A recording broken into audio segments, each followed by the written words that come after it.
Saudações, chamados irmãos, paz e graça seja convosco. Aqui fala o irmão Albino Alberto João, de Moçambique. Assim estamos dando continuidade à nossa série Apocalipse. Nós terminamos no último estudo falando sobre a igreja de Laodiceia, onde nós aprendemos que é o tempo que estamos a viver, onde nos encontramos, ministros são chamados a despertar, a sair do frio, a sair da mornidão e assim ser quente. Em outras palavras, a ser ativo na obra missionária de Cristo nesses últimos dias. Então nós vamos dar continuidade assim ao nosso estudo e hoje vamos falar aqui sobre o trono de Deus e o livro selado.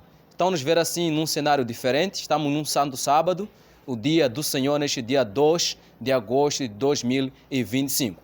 Então vamos para o nosso capítulo, o capítulo 4 de Apocalipse, nos apresenta aqui a visão de João diante do trono e também os anjos louvando a Deus. Vamos ver esse capítulo 1, versículo 1. Vamos ler logo qual é o convite que João recebeu, ou primeiramente, o que ele viu e qual foi o convite que ele recebeu. Vamos ver Apocalipse 4, versículo 1, diz assim: Depois destas coisas, olhei, e eis que estava uma porta aberta no céu, e a primeira voz, que como de trombeta ouvira falar comigo, disse: Sobe aqui e mostrar-te-ei as coisas que depois destas devem acontecer. Então veja só, o texto começa a dizer, depois destas coisas. Quais coisas? Depois de João ser dado assim a orientação de escrever as mensagens de Jesus para as 7 cartas que nós vimos aqui. Então depois destas coisas, ele então viu uma porta aberta no céu. E o convite foi, sobe aqui e vou te mostrar as coisas que vai poder acontecer mais pela frente. E esta porta aberta no céu, veja, nota só, João não foi, ele não viu uma porta para o céu, mas ele viu uma porta no céu. O que significa que esta porta é o santuário, ou seja, é a porta do santuário. Continuamos aqui no versículo 2, diz assim: E logo fui arrebatado em espírito, e eis que um trono estava posto no céu, e um assentado sobre o trono. Ele foi arrebatado, João foi arrebatado em espírito, ou seja, ele começou a ter a visão. Ele viu no céu um trono e alguém estava sentado nesse trono. Quem é essa pessoa que estava sentado no trono? Nós vamos ver ainda mais pela frente. Continuemos. Versículo 3. E o que estava sentado era, na aparência, semelhante à pedra de jaspe e de sardônica, e o arco celeste estava ao redor do trono e era semelhante a esmeralda. Então vejam só, João aqui ele não conseguiu descrever quem estava sentado no trono. Ele apenas disse que essa pessoa que estava sentada no trono era semelhante à pedra de jaspe, de sardônica, e o arco celeste estava ao redor do trono e era semelhante à esmeralda. Apenas ele falou de algumas características de algumas pedras preciosas, a aparência dessa pessoa que estava sentado no trono. Quem é? Nós veremos.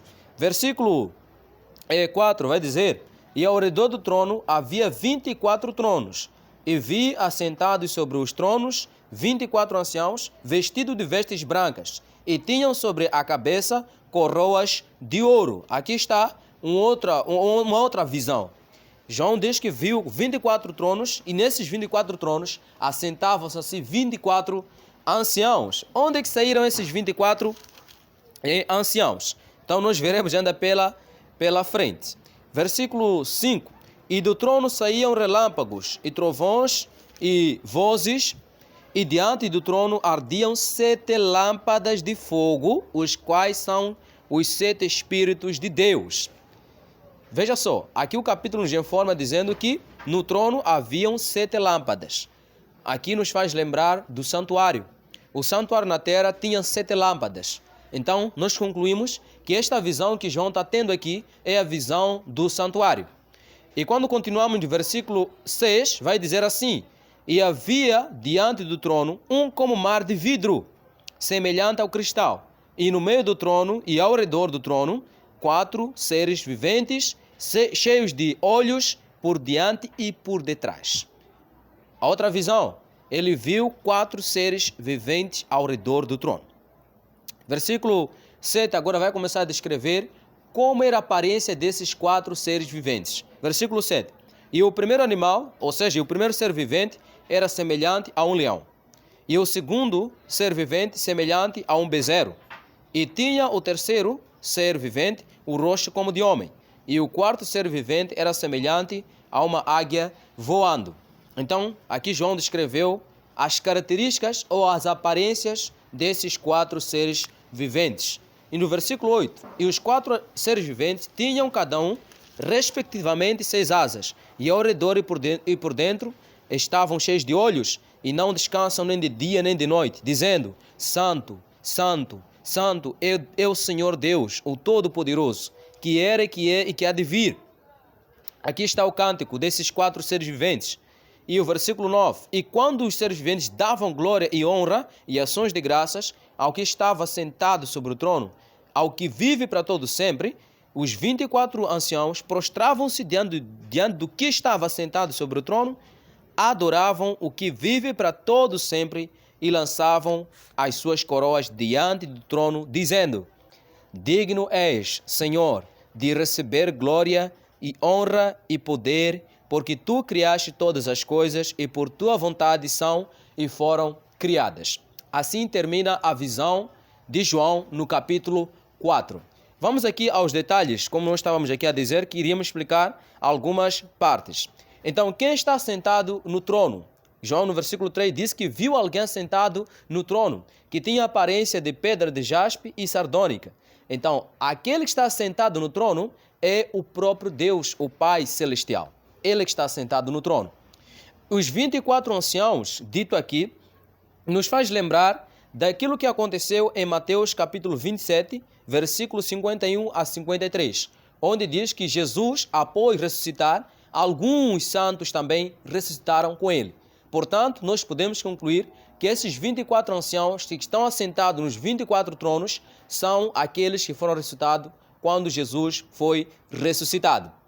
E ainda mais, também dito aqui que existem 4 seres viventes que estão diante do trono. Quem são esses 4 seres viventes? Nota, é dito que esses 4 seres viventes, eles terão 6 asas. 6 asas. E, portanto, 6 asas dá uma característica de um grupo, ou seja, uma categoria de anjos, que são os serafins. Os serafins, eles terão 6 asas. E você pode encontrar esta evidência no capítulo 6 de Isaías, versículo 3, onde diz também Isaías que ele teve uma visão em ver ao Senhor Deus assentado sobre um alto e sublime trono. E os anjos, os serafins, estavam lá ao redor, por cima dele, cantando: Santo, Santo. Com 2 asas cobriam os pés, com 2 cobriam o rosto e com 2 voavam. Portanto, esses 4 seres viventes são os serafins. Eles terão 4 asas. As 6 asas, diferentemente dos querubins que terão 4 asas. Então, é dito que esses 4 seres viventes que são serafins, eles tinham algumas aparências, algumas semelhanças, bem dizendo. O primeiro ser vivente, ou o primeiro serafim, era semelhante a um leão. E o segundo era semelhante a um boi, ou bezerro. E o terceiro era semelhante a um rosto de homem. E o quarto era semelhante a águia. Leão, como você sabe, é o rei da selva, o feroz. Então, dá aqui uma característica também daquilo que Jesus é. Ele é o leão da tribo de Judá. Mas também se entende que na tradição judaica ou na história judaica, é dito que as bandeiras das tribos, eles carregavam certos símbolos. Então, que representavam assim alguma coisa. Por exemplo, como o leão representava a realeza ou o reino. O segundo animal, ou o segundo ser vivente, é parecido com o boi. O boi tem a característica do serviço. E o terceiro animal, ou o terceiro ser vivente, é semelhante ao rosto de homem. E o quarto ser vivente é semelhante a uma águia voando. Também nós podemos associar esses 4 seres viventes, essas aparências, essas semelhanças aos evangelhos, aos 4 evangelhos que nós encontramos no Novo Testamento. Estamos a falar de Mateus, Marcos, Lucas e João. Então, Mateus, ele descreve Jesus como rei. E Marcos descreve Jesus como aquele que veio servir, né? Como diz em Marcos 10, 45. O Filho do Homem não veio para ser servido, mas sim para servir e dar a sua vida em resgate de muitos. E agora Lucas, ele vai chamar Jesus de Filho do Homem, aquele que nasceu, aquele que se encarnou, aquele que habitou entre os homens para poder revelar a Deus. E, por fim, João vai poder revelar Jesus como o Verbo de Deus. Ou seja, ele vai falar sobre a divindade de Jesus Cristo. Vamos avançar. No versículo 9, vai dizer que esses serafins davam glórias, davam honra, e os 24 também anciãos davam esta mesma glória. E versículo 11 dá razão agora porque que todos os seres viventes, os 4 e também os 24 anciãos, louvavam e adoravam a Deus. Aqui está a razão no versículo 11. Digno és, Senhor, de receber glória e honra e poder, porque tu criaste todas as coisas e por tua vontade são e foram criadas. Portanto, aqui a razão deles louvarem e adorar a Deus é porque Deus é o Criador. A Bíblia nos afirma em Gênesis capítulo 1, versículo 1. No princípio criou Deus os céus e a terra. E Deus fez o mundo em 6 dias e no 7º dia ele descansou. Portanto, o nosso Deus é o Criador dos céus e da terra e também de todos aqueles que habitam nesta terra. Então, de uma forma resumida, neste capítulo 4 de Apocalipse, nós encontramos uma adoração ao Deus Criador, aquele que fez os céus e a terra. E sendo assim, eu e você agora somos convidados por meio desse estudo, neste capítulo, a adorarmos aquele que fez os céus e a terra. Meus irmãos, nós encontramos várias teorias no dia de hoje que falam que o mundo apareceu através de uma explosão, que o mundo apareceu através daquilo e disso. Mas nós encontramos na Bíblia que Deus é o Criador, Ele é o mantenedor desta terra, Ele é o soberano. Existe também outra teoria que diz que o homem, ele veio de macaco, mas quando nós lemos a Bíblia, nós percebemos que Deus de amor, Ele criou o homem a partir do pó da terra. Gênesis 1, versículo 26, diz aí, façamos o homem conforme. Portanto, o nosso Deus é o Criador dos céus e da terra. E nós somos convidados, como suas criaturas, a podermos assim louvar a esse Deus, a podermos engrandecer a esse Deus. Porque tudo foi criado por Ele e para Ele. Você tem colocado Deus como o seu Criador? Tem lembrado Deus como seu Criador? A Bíblia também chama a um memorial, um dia que Deus colocou, para você se lembrar que Ele é o Criador dos céus e da terra. Vamos ver o livro de Êxodo, capítulo 20, versículo 8, ou versículo 11 mesmo, aliás, versículo 8 até 11, diz assim, lembra-te do dia do sábado para o santificar.